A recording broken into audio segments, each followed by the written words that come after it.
Hello kids, welcome back to my YouTube channel @playway learn. बच्चों, पहले तो मैं आपसे माफ़ी मांगती हूँ कि बहुत दिनों से हमारी कोई वीडियो नहीं आई। तो आज हम जो है वो हिंदी व्याकरण के बारे में जानेंगे कि व्याकरण क्या होता है और हमें इसकी आवश्यकता क्यों पड़ती है। तो आप में से अगर किसी को आता है तो प्लीज़ मुझे कमेंट करके बताएं कि व्याकरण क्या होता है और इसको जो है वो भाषा की रीढ़ की हड्डी क्यों कहा जाता है। अगर किसी भी भाषा में व्याकरण ना हो तो उस भाषा का जो है वो हम सही रूप से उच्चारण या उसको हम सही रूप से उसका अर्थ स्पष्ट नहीं कर सकते। तो बच्चों, व्याकरण को जो है वो भाषा की रीढ़ की हड्डी भी कहा जाता है। अगर व्याकरण नहीं होगा तो सोचो भाषा का क्या होगा।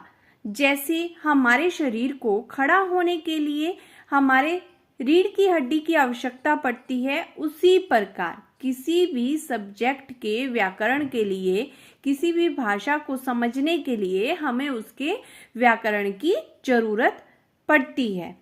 तो व्याकरण का काम होता क्या है और किस तरह जो है वो व्याकरण जो है वो भाषा में प्रयोग किया जाता है। तो व्याकरण जो होता है वो बच्चों भाषा को शुद्ध बनाता है, सही से बोलना हमें सिखाता है, उसका अर्थ स्पष्ट करता है, भाषा को व्यवस्थित तरीके से रखता है। तो एक मैं आपको पोइम सुनाती हूँ। शब्दों को जो सही बनाता, वाक्य सुंदर वही बनाता, भाषा को देता नया आधार, व्याकरण है सबका आधार। तो देखो क्या है हमारा फर्स्ट टॉपिक कि व्याकरण क्या है और इसकी आवश्यकता क्या है। तो सबसे पहले इसकी परिभाषा जानो। भाषा को शुद्ध बोलने और लिखने के नियमों को क्या कहते हैं? व्याकरण कहते हैं। जब भी बच्चों आप अपनी कोई गेम खेलते हैं तो उसके आप क्या करते हैं? नियम डिसाइड करते हैं और उस नियम को से ही जो है आप अपनी वो गेम कंप्लीट करते हैं।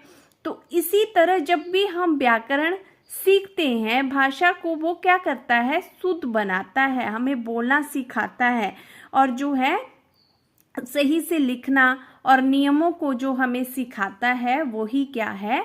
व्याकरण है।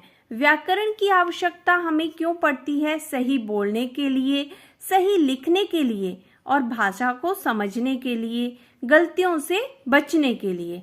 अब देखो मैं आपको एक उदाहरण देती हूँ। जैसे मैंने लिखा है मैं स्कूल जाता है, तो देखो ये क्या है? गलत वाक्य है। मैं स्कूल जाता है, इसमें कोई सेंस ही नहीं बन रही है, कोई अच्छे से वाक्य का जो है वो उच्चारण ही नहीं हो रहा है, सही ढंग से इसका प्रयोग नहीं किया है। जब हम सही ढंग से लिखते हैं तो उसमें आ जाएगा मैं स्कूल जाता हूँ। तो ये जो है हमारा क्या हो जाएगा? सही हो जाएगा। अब जिसमें प्रश्न उत्तर जो बनते हैं व्याकरण के वो क्या बनते हैं? फर्स्ट है आपका व्याकरण क्या है? तो भाषा के शुद्ध प्रयोगों के नियमों को क्या कहते हैं? व्याकरण कहते हैं। दूसरा क्या बनता है कि व्याकरण की आवश्यकता क्यों पड़ती है? क्यों पड़ती है हमें व्याकरण की आवश्यकता? तो बच्चों हमें व्याकरण की आवश्यकता पड़ती है सही बोलने के लिए, लिखने के लिए और समझने के लिए। व्याकरण के कितने भाग होते हैं? तो व्याकरण के बच्चों मुख्य रूप से 3 भाग होते हैं। कितने भाग होते हैं? 3 भाग होते हैं और उसमें फर्स्ट है आपका वर्ण विचार, सेकंड है आपका शब्द विचार और थर्ड है आपका वाक्य विचार। तो ये क्या है? व्याकरण के आपके मुख्य भाग हैं जिसके बारे में हम अपनी नेक्स्ट वीडियो में पढ़ेंगे। तो आपको समझ आ गया होगा बच्चों कि व्याकरण क्या होता है, इसकी आवश्यकता हमें क्यों पड़ती है और इसको जो है वो भाषा की रीढ़ की हड्डी क्यों बोला जाता है। तो अगर आपको वीडियो अच्छी लगी हो तो प्लीज़ वीडियो को लाइक करें, शेयर करें और चैनल को सब्सक्राइब करें। अब हम अपनी नेक्स्ट वीडियो में मिलेंगे, तब तक के लिए बाय बाय, टेक केयर।